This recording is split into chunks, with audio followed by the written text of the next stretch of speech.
आज भी याद है मुझे वो दूर गूंजता ट्रेन का हॉर्न, जो आज भी मुझे अपनी ओर खींचता है और जिसमें मुझे अपना भविष्य नजर आता है। और सच कहूं तो अब वही मेरा जुनून है, वही मेरी जिद है और वही मेरा सपना। तो आपकी इसी जिद जुनून और आपके सपने को पूरा करने के लिए हमेशा की तरह एक बार फिर आपके साथ खड़ा है आपका अपना एसएससी मेकर परिवार, जिसने सपने देखने वाले लाखों बच्चों के सपनों को अपना सपना माना और पूरी जान झोंककर उन्हें उनकी मंजिल तक पहुंचाया। तो यदि आप में भी है वही जिद और वही जुनून, तो हम हैं आपके साथ। रेलवे में एएलपी तथा टेक्नीशियन बनने का सपना देख रहे विद्यार्थियों के लिए एसएससी मेकर लेकर आया है पायलट बैच, जिसे बेहतरीन अनुभवी अध्यापकों की टीम ने मुख्य रूप से रेलवे एएलपी तथा टेक्नीशियन के एग्जाम के लिए तैयार किया है। तो देरी किस बात की, आज ही ज्वाइन करें हमारा पायलट बैच और अपने सिलेक्शन की जिम्मेदारी हमें सौंप दे। पायलट बैच ज्वाइन करने के लिए डाउनलोड करें एसएससी मेकर ऐप और दिए गए नंबर पर कॉल करें।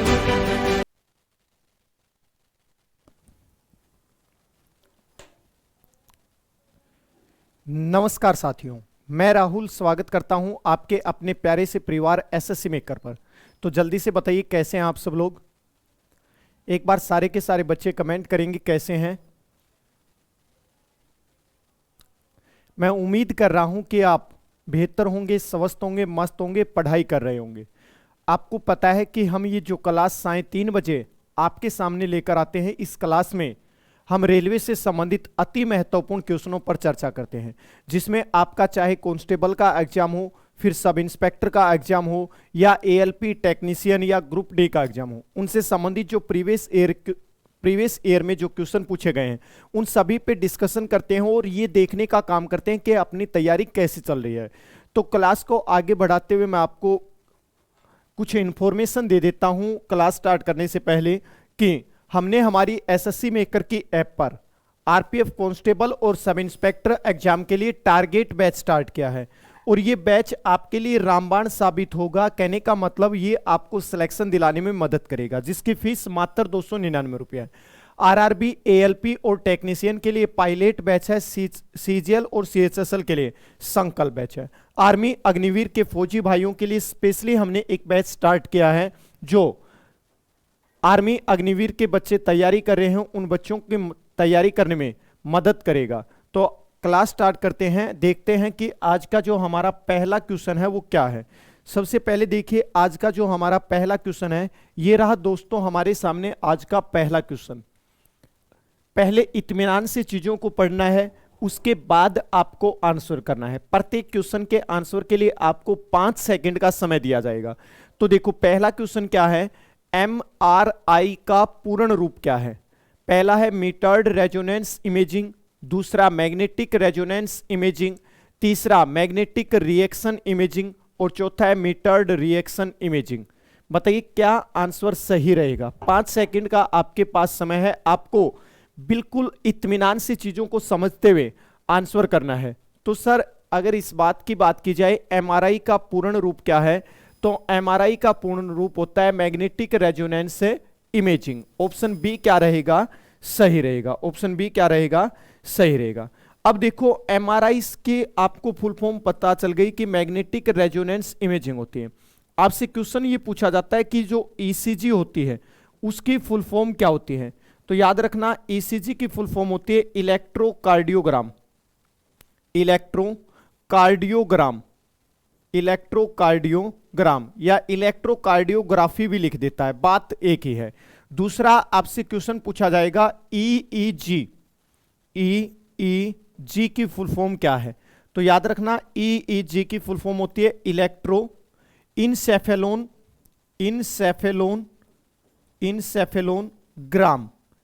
इंसेफेलोग्राम। चलो सर दोनों की बात हमें पता चल गई। आपसे पूछा जाएगा मेडिकल की ही भाषा में एक वर्ड आता है सीटी स्कैन, इसकी फुल फॉर्म क्या होती है। तो क्या होती है, तो याद रखना कंप्यूटेड टोमोग्राफी। आपसे क्वेश्चन ये पूछ सकता है कि पीईटी की फुल फॉर्म क्या होती है। पीईटी टी की फुल फॉर्म क्या होती है? गामा किरणों का प्रयोग किया जाता है पीईटी करने में।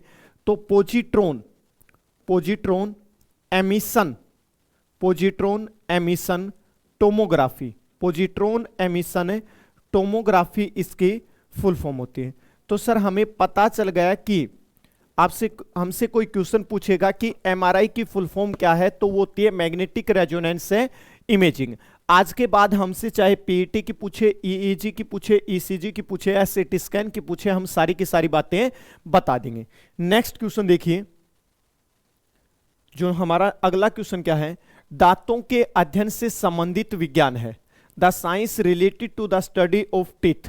पहला ऑप्शन है ओडंटोलॉजी, दूसरा ऑर्निथोलॉजी, तीसरा फिनोलॉजी और चौथा है कोस्मोलॉजी। बताइए दांतों से संबंधित जो विज्ञान होता है उसका अध्ययन क्या कहलाता है? तो सर दांतों से संबंधित जो विज्ञान होता है उसका जो अध्ययन होता है वो क्या कहलाता है? ओडोंटोलॉजी कहलाता है। हम कहते हैं कि आमतौर पे हम डेंटिस्ट के पास गए थे, जब दांतों से संबंधित आपको कोई समस्या हो जाती है तो हम कहते हैं कि हम डेंटिस्ट के पास गए थे, तो वो ओडोंटोलॉजिस्ट होता है जिसके पास आप जाते हैं, तो ओडोंटोलॉजी कहलाता है। सर ये ऑर्निथोलॉजी नाम तो हमने सुना है कि जो पक्षियों का अध्ययन होता है, पक्षियों से संबंधित अध्ययन, पक्षियों से संबंधित अध्ययन आपका क्या कहलाता है? तो सर पक्षियों से संबंधित अध्ययन की बात की जाए ना, वो क्या कहलाता है? आपका याद रखना, वो कहलाता है ऑर्निथोलॉजी। क्या कहलाता है? ऑर्निथोलॉजी कहलाता है। आपसे क्वेश्चन पूछा जाए कि बर्डमैन ऑफ इंडिया किसे कहा जाता है? भारत का पक्षी प्रेमी किसे कहा जाता है? बर्डमैन ऑफ इंडिया किसे कहा जाता है? बर्ड्समैन ऑफ इंडिया किसे कहा जाता है? बर्ड्समैन किसे कहा जाता है? तो याद रखना किसे कहा जाता है? डॉक्टर सलीम अली को कहा जाता है। किसे कहा जाता है? डॉक्टर सलीम अली को कहा जाता है बर्ड्समैन। चलो सर पक्षियों से संबंधित याद रह जाएगी ये बात। आपको एक बात और बता देता हूं यहीं पे, जो पक्षी होते हैं इनका जो एक्सक्रीटरी कंपाउंड होता है, सर एक्सक्रीटरी कंपाउंड का मतलब नहीं समझे हम, कोई बात नहीं, जो इनका उत्सर्जी जो पदार्थ होता है वो क्या होता है? यूरिकोटैलिक होता है। क्या होता है? यूरिकोटैलिक होता है। क्या होता है? यूरिक एसिड की फॉर्मेशन करते हैं। आपने देखा होगा कोई पक्षी का जो उत्सर्जी पदार्थ होते हैं उसमें आपको एक अलग सी स्मेल आती है, इसका मतलब उनमें यूरिक एसिड होता है, यूरिकोटैलिक होते हैं। तो ऑप्शन ए क्या रहेगा आपका? सही रहेगा। नेक्स्ट क्वेश्चन देखिए, ग्लूकोज और फ्रक्टोज किस एंजाइम की उपस्थिति में अल्कोहल में परिवर्तित होते हैं? ग्लूकोज और जो अल्कोहल होते हैं वो आपके किस एंजाइम की उपस्थिति में, ग्लूकोज और जो फ्रक्टोज होते हैं वो किस एंजाइम की उपस्थिति में आपके अल्कोहल में परिवर्तित होते हैं? ये क्वेश्चन आपसे पूछा गया है। पहला ऑप्शन है सर डायोस्टेज, दूसरा माल्टेज, तीसरा इन्वर्टेज और चौथा है जाइमेज। बताइए आपका कौन सा ऑप्शन सही रहेगा? आपके पास 5 सेकंड का आपके पास समय है इस क्वेश्चन को करने के लिए। सर बात की जाए किसकी? ग्लूकोज की। तो हमें पता है ये जो ग्लूकोज होता है इसका जो फॉर्मूला होता है ये होता है C6H12O6, C6H12O6। और जो फ्रक्टोज होता है ये फलों के अंदर पाए जाते हैं। तो इन दोनों को आपका किसके अंदर कन्वर्ट करना? इन दोनों का आपका किसके अंदर कन्वर्ट करना? तो अल्कोहल के अंदर कन्वर्ट करना। अल्कोहल के अंदर कन्वर्ट करने का काम किसका होता है? तो जाइमेज का होता है। किसका होता है? जाइमेज का। अल्कोहल के अंदर कन्वर्ट करने का काम किसका होता है? जाइमेज एंजाइम का काम होता है। ऑप्शन डी क्या रहेगा आपका? सही रहेगा। ऑप्शन डी क्या रहेगा आपका? सही रहेगा। आपको बता देता हूं जो अल्कोहल होती है वो 2 प्रकार की होती है, एक मिथाइल अल्कोहल होती है और एक इथाइल अल्कोहल होती है। जो मिथाइल अल्कोहल होती है वो आपकी जहरीली शराब होती है। लिख देता हूं, चलो आपको याद रह जाएगा कि जो आपकी अल्कोहल होती है ना वो 2 प्रकार की होती है, एक मिथाइल अल्कोहल होती है और दूसरी कौन सी होती है? इथाइल अल्कोहल होती है। AL लिख देता हूं अल्कोहल के लिए। तो देखो 2 प्रकार की होती है और ये क्या होती है? जहरीली शराब होती है। क्या होती है? जहरीली शराब होती है। ये जहरीली शराब होती है। कैसी शराब होती है? जहरीली शराब होती है। मिथाइल अल्कोहल का फॉर्मूला पूछा जाए ना तो होता है CH3OH और इथाइल अल्कोहल क्या होती है, C2H5OH। तो जो पीने योग्य शराब होती है वो कौन सी होती है, इथाइल अल्कोहल होती है। कौन सी होती है, इथाइल अल्कोहल होती है। सर मजा आ गया है, ये बात तो आज ही हमें पता चली कि शराब भी दो प्रकार की होती है। नेक्स्ट, अंगरक्त अंगों का अध्ययन होता है। पहला है the study of internal organ, पहला है एंजियोलॉजी, दूसरा ऑर्थ्रोलॉजी, तीसरा एंथोलॉजी और चौथा है स्प्लैंक्नोलॉजी। बताइए आपका अंगरक्त अंगों का अध्ययन क्या कहलाता है, अंगरक्त अंगों का अध्ययन क्या कहलाता है। तो याद रखना, जो अंगरक्त अंग होते हैं, इंटरनल जो ऑर्गन होते हैं, उनका जो अध्ययन होता है वो क्या कहलाता है, स्प्लैंक्नोलॉजी कहलाता है। क्या कहलाता है, स्प्लैंक्नोलॉजी कहलाता है। ऑप्शन डी क्या रहेगा आपका सही रहेगा, ऑप्शन डी क्या रहेगा, सही रहेगा। सर यहां पे एक ऑप्शन और दे रखा है एंजियोलॉजी। सर ये जो एंजियोलॉजी होता है ये किसका अध्ययन होता है, तो याद रखना एंजियोलॉजी किसका अध्ययन होता है, तो याद रखना स्टडी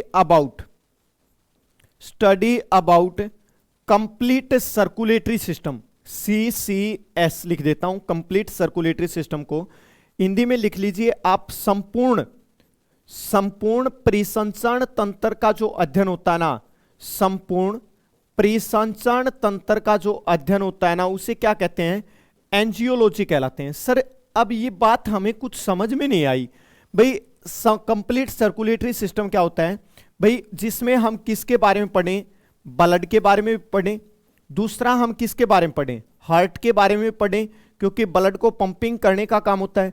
अब ब्लड जो बहता किस में है, ब्लड वेसल्स में बहता है, उसके बारे में पढ़ें। और चौथा हम किसके बारे में पढ़ें, जो लिम्फ होती है, लसिकाएं होती हैं, उनके बारे में भी। अब इन चारों का अगर हम कंप्लीट अध्ययन करते हैं, जिसमें आपको कम से कम 4 से 5, 6, 7, 8 साल लगते हैं, इन सारे के सारे अध्ययन करने को क्या कहा जाता है, सर्कुलेटरी सिस्टम का कंप्लीट अध्ययन करना क्या कहलाता है, एंजियोलॉजी कहलाता है। क्योंकि आपको एक बात पता है कि ब्लड का जो अध्ययन होता है वो हेमेटोलॉजी कहलाता है, हार्ट का जो अध्ययन होता है वो कार्डियोलॉजी कहलाता है, लेकिन पूरे के पूरे ब्लड सर्कुलेशन का कैसे आप अध्ययन करते हैं, उस सर्कुलेशन का आप अध्ययन करते हैं, तो उसे क्या कहते हैं, एंजियोलॉजी कहलाते हैं।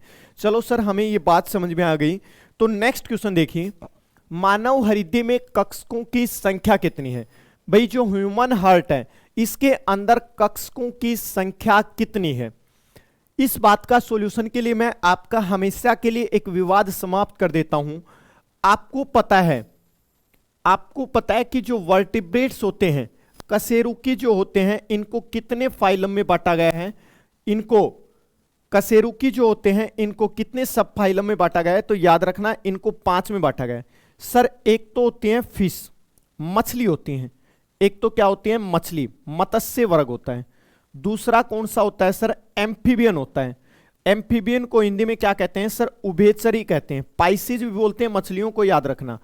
एक होते हैं सर रेप्टाइल, हिंदी में लिख देता हूं, चलो मैं आपकी दोबारा नहीं लिखना पड़ेगा, इंग्लिश वाले अपने आप लिख लेंगे, सरीसृप होते हैं। सर एक एविज होते हैं जिन्हें हम पक्षी कहते हैं, और एक क्या होते हैं, स्तनधारी होते हैं। क्या होते हैं, स्तनधारी होते हैं। कहने का मतलब 5 आपके सब फाइलम होते हैं, वर्टिब्रेट्स को इनमें काउंट किया जाता है। तो मत्स्य में अगर बात की जाए तो कितने होते हैं, 2 हार्ट चैम्बर होते हैं। मनुष्य में हार्ट की बात की जाए तो हार्ट कितने चैम्बर्स का होता है, तो याद रखना 2 चैम्बर्स का होता है। जो आपके एम्फीबियन होते हैं इसमें कितने चैम्बर्स का होता है, 3 चैम्बर का। रेप्टाइल्स जो होते हैं इसमें कितने चैम्बर्स का होता है, 3 चैम्बर्स का होता है। एविज जो होते हैं इनमें 4 चैम्बर का, और स्तनधारी किस में होते हैं, 4 चैम्बर में होते हैं। अब बताइए ह्यूमन को किस में काउंट किया जाता है। सर ह्यूमन तो आपका मैमल्स में काउंट किया जाता है, स्तनधारी में काउंट किया जाता है, क्योंकि अपने बच्चों को दूध पिलाने का काम करता है, और दूध पिलाने को जो काम करता है उसे क्या कहा जाता है, स्तनधारी कहा जाता है। और ये क्या होता है, विविपोरस होता है। क्या होता है, विविपोरस होता है। सर विविपोरस का मतलब नहीं समझ में आया। ऐसा कोई जीव जो अपने बच्चे को सेम एज इट इज अपने जैसे ही संतान के रूप में जन्म दे, उसे क्या कहते हैं, जरायुज कहते हैं। क्या कहते हैं, जरायुज कहते हैं। ऑप्शन क्या रहेगा, ए सही रहेगा। ऑप्शन ए क्या रहेगा, सही रहेगा। नेक्स्ट, सर्वग्राही कौन से रुधिर वर्ग का होता है। भाई यूनिवर्सल रिसिप्टर किसे कहा जाता है, हिंदी में लिख देता हूं, सरवग्राही। सरवग्राही किसे कहा जाता है? और दूसरा होता है सरवदाता। लेकिन यहां पे तो आपको कुछ चीजें और भी याद रखनी है। सर सरवग्राही तो कहा जाता है ए बी को, चलो सही है, ये सभी का ब्लड ले सकता है, ए का भी ले सकता है, बी का भी ले सकता है, ए बी का भी ले सकता है और ओ का भी ले सकता है। अगर सरवदाता की बात की जाए तो किसे कहा जाता है? ओ को कहा जाता है। किसे कहा जाता है? ओ को कहा जाता है। सरवदाता की अगर बात की जाए तो सरवदाता की अगर बात की जाए तो किसे कहा जाता है? ओ को कहा जाता है। लेकिन आपको पता है कि आरएच फैक्टर के हिसाब से, आरएच फैक्टर के आधार पर आपका जो ब्लड होता है, उसके आधार पर जो ब्लड होता है वो किस में होता है? पॉजिटिव और नेगेटिव। भाई जिस व्यक्ति के अंदर आरएच एंटीजन मौजूद है उसे आरएच पॉजिटिव कहते हैं, जिसमें आरएच जो आपका फैक्टर वो प्रेजेंट नहीं है, अब्सेंट है, उसे क्या कहते हैं? आरएच नेगेटिव कहते हैं। तो आरएच पॉजिटिव और नेगेटिव के आधार पर बात की जाए तो वास्तविक तौर में तो जो ए बी पॉजिटिव होता है वो यूनिवर्सल रिसेप्टर होता है, और जो ओ नेगेटिव होता है वो क्या होता है? यूनिवर्सल डोनर होता है। क्या होता है? यूनिवर्सल डोनर होता है। अगर लेवल बढ़ाएगा एग्जामिनर, आपके से ये पूछना चाह रहा है कि आपको इस चैप्टर की नॉलेज है या नहीं, तो वो कहेगा कि निम्नलिखित में से कौन आपका यूनिवर्सल डोनर है, यूनिवर्सल रिसिप्टर है? तो वो A B positive, A B negative, A B O positive, O negative से ऑप्शन देगा। तो याद रखना, ए बी पॉजिटिव सर्वग्राही होता है और सर्वदाता कौन सा होता है?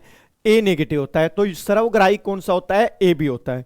नेक्स्ट क्वेश्चन देखिए, रुधिर संकंदन में विटामिन, रुधिर संकंदन में मदद करने वाला विटामिन है भाई कौन सी? जो ऐसी विटामिन है जो आपके ब्लड के कोगुलेशन में मदद करती है, ब्लड क्लॉटिंग में मदद करती है। बहुत आसान सा क्वेश्चन है, काफी ऐसा घिसा पेटा क्वेश्चन है जो बार बार एग्जाम में पूछा गया है कि ब्लड क्लॉटिंग में मदद करने वाला विटामिन कौन सा है? बताइए कौन सा विटामिन ब्लड क्लॉटिंग में सहायता करता है?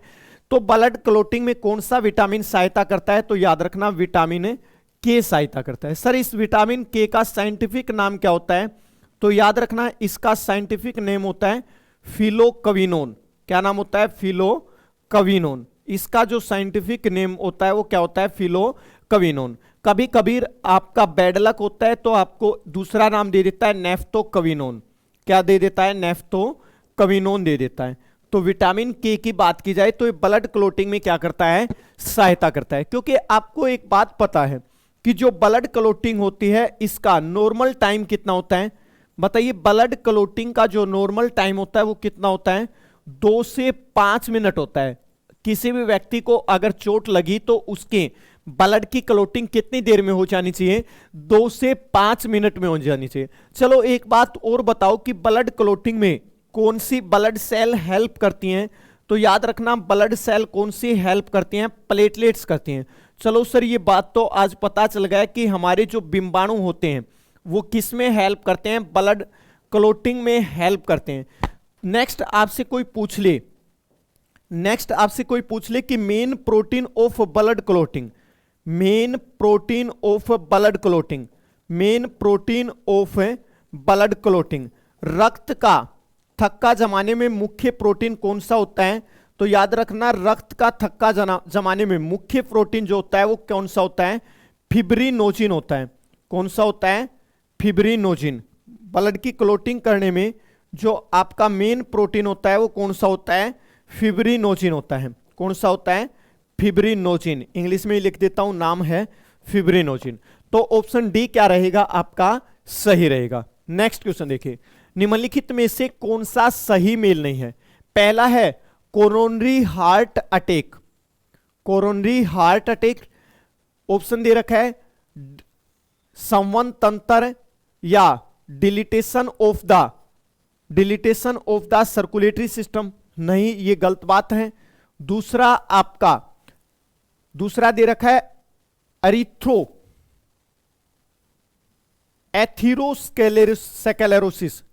एथीरोस्क्लेरोसिस, ब्लॉकेज ऑफ आर्टरीज, ये भी गलत दे रखा है।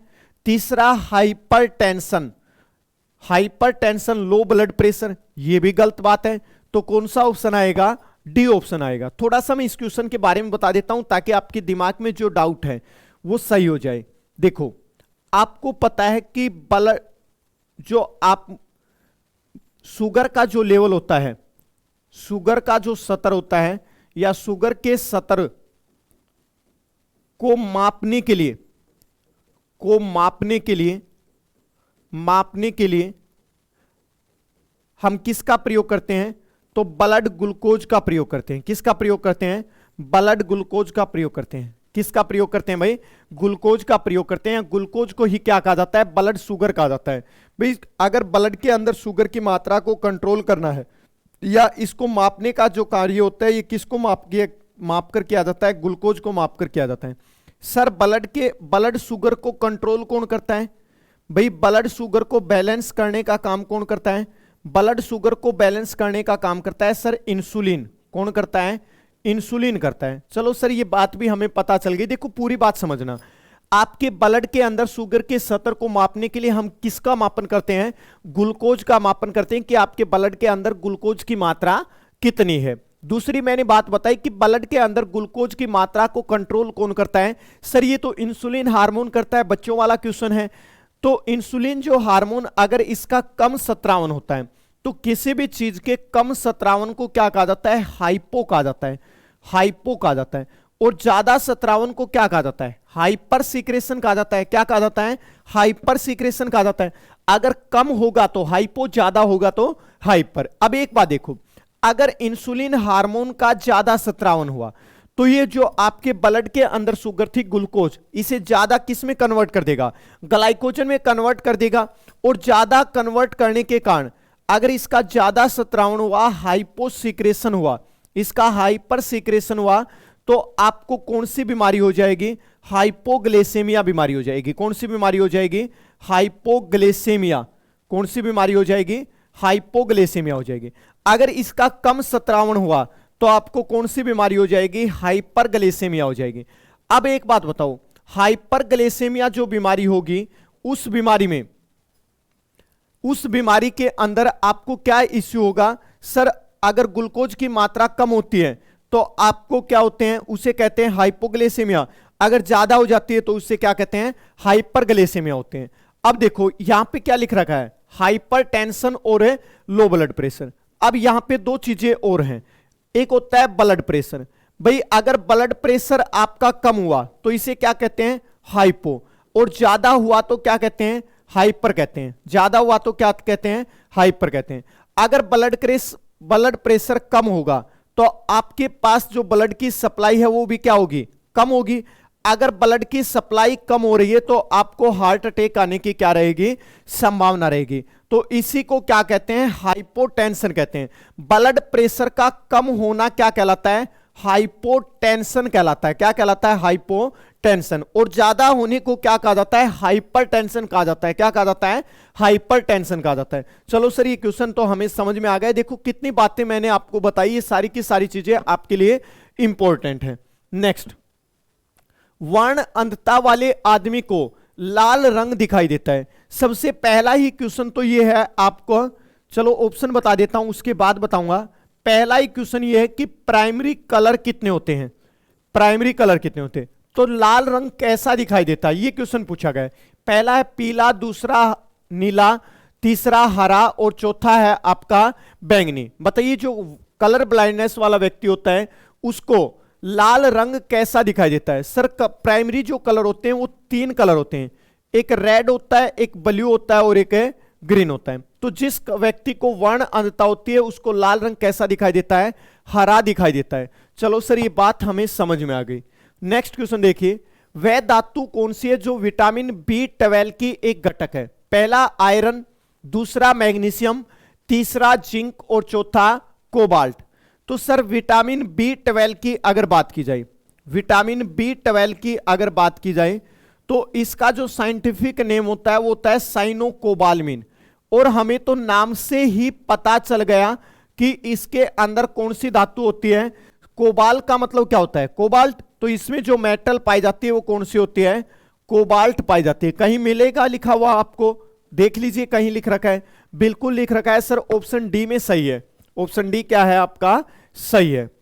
नेक्स्ट क्वेश्चन क्या है?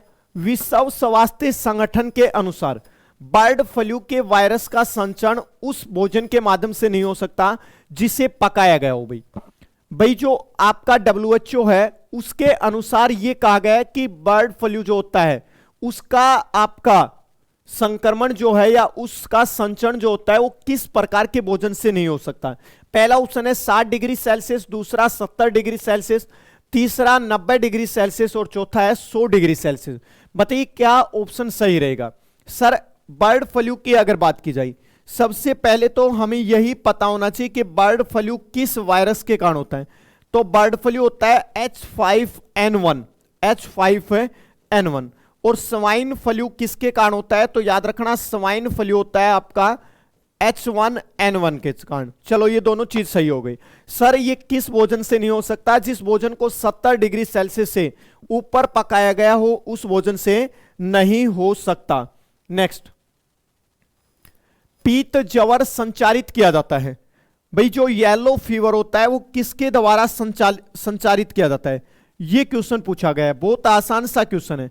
येलो फीवर को संचारित करने में कौन सहायता करता है। पहला है एडिज द्वारा, दूसरा एनाफ्लीज के द्वारा, तीसरा घरेलू मक्खी के द्वारा और चौथा है क्यूलेक्स के द्वारा। बताइए।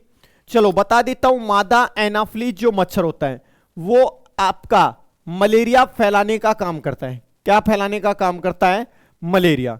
घरेलू जो मक्खी होती है वो हैजा फैलाने का काम करती है। और जो क्यूलेक्स मच्छर होता है वो फाइलेरिया, जिसे हम हाथी पांव बीमारी कहते हैं, एथलीट फिट कहते हैं, उसको फैलाने का काम करता है। तो सर इससे तो ऑप्शन ए सही बचा। तो याद रखना एडिज जो मच्छर होता है वो आपका किसको फैलाने का काम करता है, येलो फीवर को फैलाने का काम करता है। नेक्स्ट, छिली हुई सब्जियों को धोने से कौन सा विटामिन निकल जाता है। भाई आपको एक बात पता है, जब अगर थोड़ी सी नॉलेज होती तो इस क्वेश्चन को कर देते। जल में जो घुलनशील विटामिन होती हैं वो कौन सी होती हैं, जल में घुलनशील विटामिन कौन सी होती हैं। जल में घुलनशील विटामिन जो होती हैं सर वो तो बी और सी होती हैं, कहीं पढ़ा था हमने, विटामिन बी और सी होते हैं। अब देख लीजिए सर, बाकी को काट दीजिए, कौन सा ऑप्शन आ जाएगा, ए आ जाएगा। कौन सा आ जाएगा, ए आ जाए। जो आपका बी ऑप्शन है वो आ जाएगा कि जल में कौन सी सब्जियों को धोने से कौन सी विटामिन निकल जाती है, सी। नेक्स्ट, सूची 1 का सूची 2 के साथ मिलान कीजिए और नीचे दिए गए कोड में से सही उत्तर चुनिए। एक तरफ खोजकर्ता दे रखे हैं और दूसरी तरफ उनकी खोज की गई है। मुझे आज तक एक बात समझ में नहीं आई कि बताओ कि खोज और आविष्कार में क्या डिफरेंस होता है। खोज और आविष्कार में क्या डिफरेंस होता है, अगर आपको नहीं पता चलेगा तो फिर मैं बताऊंगा। देखो सर थोड़ी थोड़ी जानकारी बता दो इनको। एडवर्ड जो जेनर थे ना, इन्होंने चेचक के टीके की खोज की थी, चेचक के टीके की खोज की थी और इसी कारण इनको टीकाकरण का पिता कहा जाता है, टीकाकरण का जनक कहा जाता है, टीकाकरण का जनक कहा जाता है। दूसरा सर ये वाटसन और एक व्यक्ति और था क्रिक, इनके द्वारा डीएनए का मॉडल दिया गया था और ये कैसा मॉडल दिया गया था, डबल हेलिक्स दिया गया था। डबल हेलिक्स को कहते हैं द्विकुंडलित। सर फ्लेमिंग के द्वारा आपकी पहली एंटीबायोटिक्स बनाई थी, सर अलेक्जेंडर फ्लेमिंग ने पहली एंटीबायोटिक्स बनाई थी, प्रतिजैविक बनाई थी, जिसका नाम था पेनिसिलिन। सर लैंडस्टीनर के द्वारा, कार्ल लैंडस्टीनर के द्वारा ब्लड ग्रुप की खोज की गई थी। कहीं पे देख लीजिए ऑप्शन इनसे मिलते जुलते हैं या कहीं कुछ और काम किया होगा तो वो देख लेते हैं। सर जेनर का नाम दे रखा है, ऑप्शन है रुधिर वर्ग, पेनिसिलिन और टीकाकरण और द्विकुंडल, बिल्कुल मिल गया। टीकाकरण का पिता कहा जाता है जेनर को। वाटसन का नाम मिल गया हमें, डबल हेलिक्स द्विकुंडलित, बिल्कुल सही है। लैंडस्टीनर का रुधिर वर्ग से और ये इसका इससे आ जाएगा। ऑप्शन देख लीजिए, पहले का तीसरा, दूसरे का चौथा, तो ऑप्शन सी क्या रहेगा आपका, सही रहेगा। ये क्वेश्चन आपका आसान सा क्वेश्चन था, केवल दिमाग से आपको करना था, एक दो बातें पता होती तो भी आप बता देते। नेक्स्ट क्वेश्चन देखिए, पीलिया खालिस्तान का प्रतीक है। भाई पीलिया किसकी बीमारी है, तो याद रखना जो पीलिया बीमारी होती है ये आपकी बीमारी होती है जब कभी आपका लीवर गुस्से में आ जाए। अगर लीवर गुस्से में आ जाए तो उसके कारण आपको पीलिया होता है, क्योंकि लीवर एक पिगमेंट स्रावित कर देता है जिसे बिलीरुबिन कहते हैं, और इस बिलीरुबिन के कारण हमारा जो ब्लड होता है उसका कलर कैसा हो जाता है, येलो हो जाता है। और ये किसकी बीमारी है, यकृत की बीमारी है। नेक्स्ट, चेचक के प्रति टीकाकरण में समावेश किया गया था। भाई स्वाभाविक सी बात है, जब भी कोई वैक्सीन दी जाती है तो उस वैक्सीन के अंदर आपको क्या दी जाती है, एंटीबायोटिक्स दी जाती है। क्या दी जाती है, एंटीबायोटिक्स दी जाती है, प्रतिजैविक दी जाते हैं। तो देख लीजिए सर, जो आपके चेचक का टीका था उसमें जीवित प्रतिरक्षियों का, एंटीबायोटिक्स का, एंटीबॉडीज आपकी डाली गई थी। क्या डाली गई थी, एंटीबॉडीज डाली गई थी। किस बीमारी के खिलाफ है, आपकी याद रखना, चेचक के खिलाफ। ऑप्शन सी क्या रहेगा, सही रहेगा। नेक्स्ट, विटामिन B6 की कमी से पुरुषों में हो जाता है। पहला रिकेट्स, दूसरा स्कर्वी, तीसरा बेरीबेरी और चौथा रक्तता। कहीं मैंने पढ़ा है कि विटामिन डी के कारण आपकी रिकेट्स बीमारी होती है बच्चों में, स्कर्वी जो बीमारी होती है विटामिन सी के कारण होती है, बेरीबेरी होती है विटामिन बी के कारण, और अरक्तता देख लीजिए किसके कारण होती है, ये होती है विटामिन B6 के कारण, विटामिन है B6 के कारण। ऑप्शन डी क्या रहेगा, सही रहेगा। नेक्स्ट, पहला सफल हृदय प्रत्यारोपण किया था। पहला ऑप्शन है DS Paintal, CN Bernard, D सेठी ने, PK सेन ने। तो जो पहला सफल हृदय प्रत्यारोपण किया था वो किसने किया था, CN बर्नार्ड ने किया था। ऑप्शन बी क्या रहेगा, सही रहेगा। नेक्स्ट, निम्नलिखित में से कौन सा पादप उत्पाद नहीं है, इनमें से प्लांट प्रोडक्ट कौन सा नहीं है। पहला ऑप्शन है कैफीन, बिल्कुल है। दूसरा पिपेरिन, बिल्कुल है। तीसरा निकोटिन भी तंबाकू से प्राप्त किया जाता है। तो कौन सा नहीं है, सैक्रिन। ये एक आर्टिफिशियल शर्करा होती है, शुगर होती है, कृत्रिम शुगर होती है, कौन सी, सैक्रिन। नेक्स्ट देखिए, रक्त में प्रतिस्कंदक पदार्थ कौन सा है, the anticoagulation substance in blood. भाई आसान सी बात है, साइंस की भाषा में पूछा गया है, लेकिन हमारे हिसाब से तो मैं तो ये कहता आपको बढ़ाता तो कि बताइए आपके शरीर के अंदर ब्लड फ्लो करता रहता है, बहता रहता है, तो इसको जमने से रोकने के लिए कौन सा केमिकल हेल्प करता है, तो याद रखना वो कौन सा होता है, हिपेरिन होता है। एंटी क्लोटिंग जो एजेंट होता है आपके ब्लड के अंदर, आपके शरीर के अंदर, तो कौन सा होता है, हिपेरिन होता है। निम्नलिखित में से किस समूह में जानवरों में दांत नहीं होते, तो कौन से समूह में जानवरों में दांत नहीं होते। पहला ऑप्शन है मोर, शुतुरमुर्ग और कछुआ। दूसरा उल्लू होता है, लोरिस होता है या कोवा होता है। तीसरा एलिगेटर, टर्टल या कछुआ होता है। और चौथा टर्टल, कीवी या गाय होता है। तो कौन सा ऑप्शन आएगा, तो याद रखना ऑप्शन है ए। तो कौन सा ऐसा समूह होता है जिसके मुख में या जानवरों में दांत नहीं होते, तो कौन सा होता है, मोर होता है, शुतुरमुर्ग होता है और कछुआ होता है। ऑप्शन ए क्या रहेगा, सही रहेगा। तो ये थी दोस्तों आज की हमारी क्लास।